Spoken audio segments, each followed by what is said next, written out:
one of the most aggravating things about being in the Wing Chun community is the fact that so many people want to make Wing Chun out to be this incredibly unique and specialized system, and what we end up seeing as we end up looking at application and pragmatics is that it's really not that unique. We're actually doing some of the same stuff that pretty much everybody else is doing. And look, I love Sigon Kwok. He's my grandmaster and all of that. But lately he's been kind of putting out this little, social media post. I don't even know if it counts as an article about Wing Chun being unique and scientific. And we'll address the scientific part another time because there's some issue I have with that claim as well. But the idea of it being unique is it might be like stylistically, like aesthetically unique. And really, even then, not so much. Like, other styles use our stance, other styles use center line, plenty of other styles use the vertical fist. Yeah, not too many people, practice insane amounts of chain punching like we do, but big deal. Like the idea of chaining attacks together, it's called combinations. That's not new.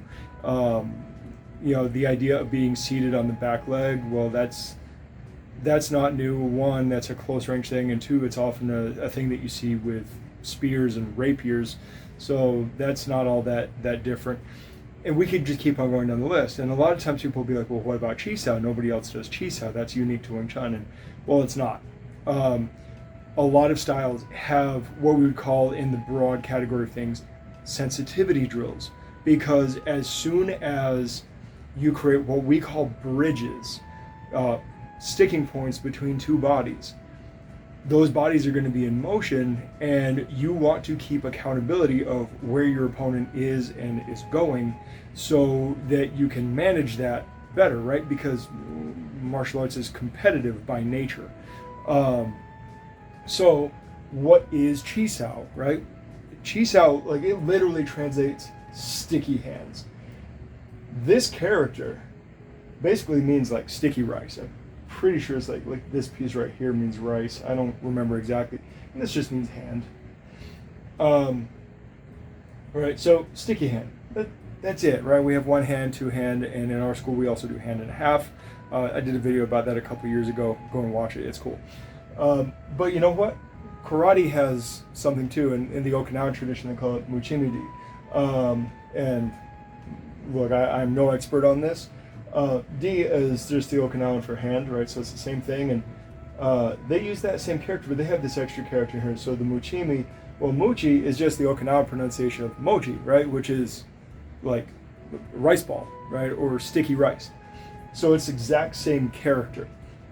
This character, the me part here, right? This character just means body, right? So some people will translate this as like rice cake body or rice ball body. You can do that, whatever. I think there's a different character for that. But it's basically just saying, like, it's just the Okinawan way of saying sticky hands. It's the same thing. They practice it differently than we do. Some people have even argued that the specific form of rolling that we do was like invented by Ip Man. I don't know about that. Maybe that was his specific way of doing it, or his preferred way of practicing. Maybe it was his way of trying to make it a little more consistent, as opposed to being more free-flowing. I don't know. But I don't even know that I buy it in the first place. So that's a whole story for another time. But the point is that, like, right away in karate we have that. And we know karate doesn't come from Wing Chun. But we do know karate has ties to other southern martial arts, and specifically, the like Fujianese white crane lineages. And there is reasonable suspicion to believe that Wing Chun has some ties to Fujian white crane. We don't have any documented evidence of that, but it is reasonably plausible given the opera thing and the similarity in names between Wing Chun and Yongchun, which is the place that white crane comes from. Similarity in technique and stances and stuff. There's a lot there. And again, they practice it differently, but it's still in the same vein. So the entire idea of this is what I already said. You're going to make contact with the body. You are in close range combat to the point where you are going to be involving some grappling. And to that end, you can't see everything. You have to use your sense of touch as like a second set of eyes to be able to feel where your opponent is moving, where they're at, where their pressure is, where voids are, all of that kind of stuff. It is literally just using another sensory apparatus to help you develop yourself within that fight. It is a very, very important skill in close range combat. And sure enough, we see similar ideas if we look in other arts. Certainly we see stuff like this in Silat. I have no idea what they call it. I haven't looked it up. But I know in the Filipino martial arts, they use the term hubad lubad, which means tying and untying. Some people have said that Dan Inosanto just kind of made up that word to refer to what was otherwise just known as a common practice. In there, I don't know. And look, I love Dan Inosanto. I think he's one of the most important living martial artists. So, whatever. Even if he made up the term, my understanding is that that practice existed even if that term for the practice didn't exist. And the idea behind it, even though they do a lot more like parry pass kind of stuff, a lot of that has to do with one hand is probably going to be holding a weapon and not completely empty-handed. So even though they practice it empty-handed, and it becomes kind of a much more engage and disengage or tying and untying kind of drill, it's still within that realm of sensitivity drills. And I do think it's a good practice. I do think it makes more sense if you have a knife in one hand, but that's another story for another time. And in sword fighting, in HEMA, right, is the German term binden, right? It's the bind. There's a few other terms as well.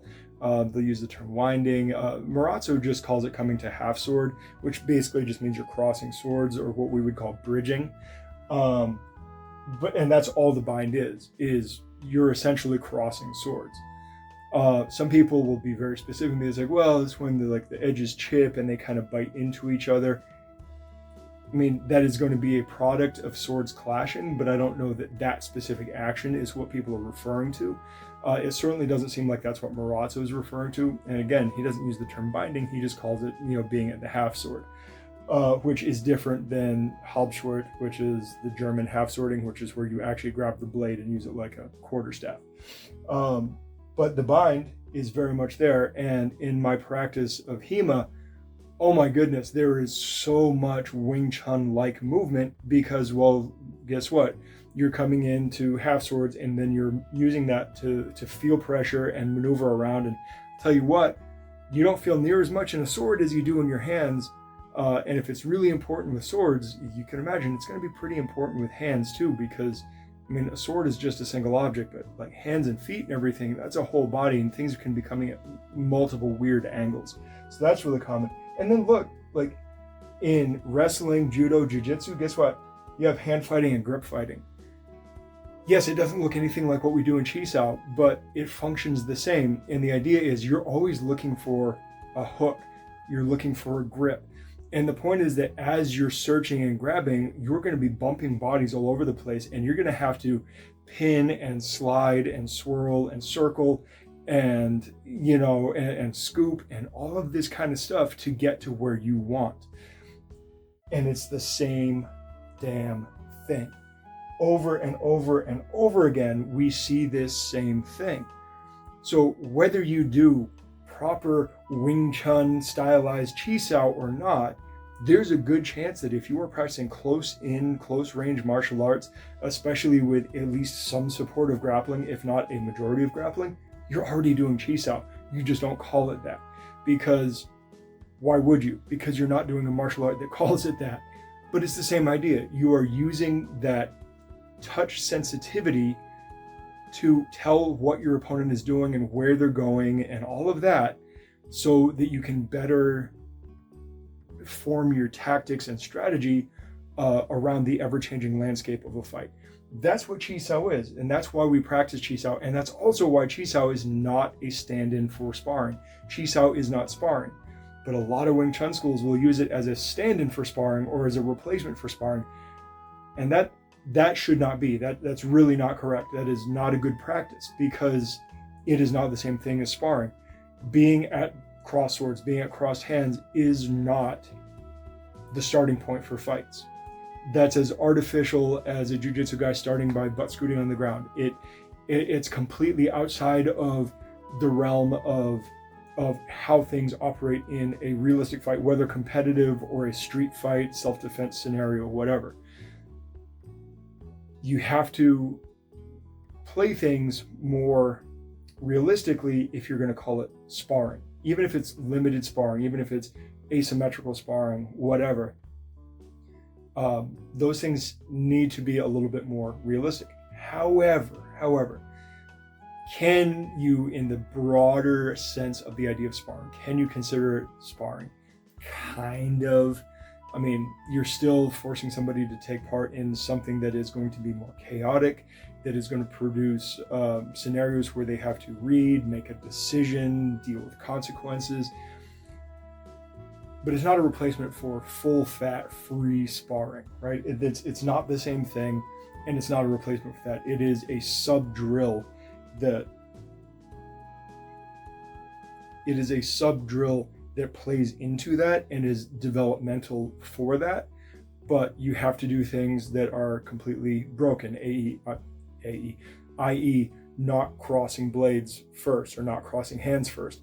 And you also have to do things where you are bridging that gap, and you want to do things where you separate and split that gap too. You want to have all of those scenarios completely broken, gathering, splitting, and completely connected. You want to have all of those things. You want to have some that's purely grappling. You want to have some that's purely striking. You want to have some that's a mix, right? You have to have all of those attributes. And if you're working weapons, the same is going to apply. Weapons just complicate things by orders of magnitude, but that's another story for another time. So in short, right, that is what Chi Sau is, and that is what Chi Sau is trying to accomplish. And whether or not you practice something that is called Chi Sau, what you are doing, the act of sticking or the act of sensitivity and reading and following and using pressure and all of that, it applies. If you don't do Wing Chun or Chinese martial arts, don't call it Chi Sau, because that doesn't make any sense. If you don't do karate or an Okinawan style, don't call it Muchimidi, right? If you don't do Filipino martial arts, don't call it Hubad Lubad, right? There's no reason to adopt outside terminology if you already have your own terminology. And to be fair, calling it hand fighting, I even sometimes call it hand fencing, but calling it hand fighting or grip fighting is even more general and generic and works perfectly fine. So, it is what it is. I'm gonna go ahead and end the video there because I can feel myself starting to want to rant, and I'm just gonna repeat everything. So I will talk to you guys later. Good journey.